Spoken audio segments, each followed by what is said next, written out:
আমরা এই মোটরটাকে রান করব হলো টার্মিনাল থেকে। তাহলে টার্মিনাল থেকে আমরা এখানে প্যারামিটার সবকিছু সেট করে দিছি।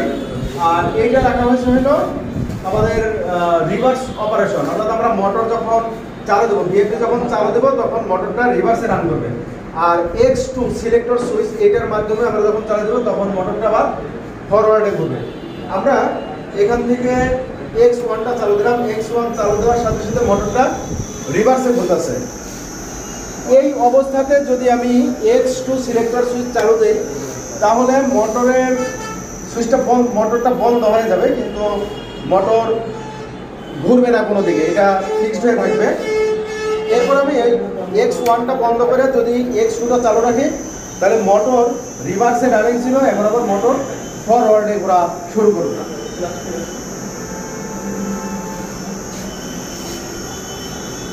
এখন এটা যদি বন্ধ করে দেয় তাহলে বন্ধ হয়ে যাবে। তো এটা হচ্ছিল টার্মিনালের মাধ্যমে মোটর অন অফ করা। নেক্সট দিন আমরা আরো কিছু শিখবো ইনশাআল্লাহ।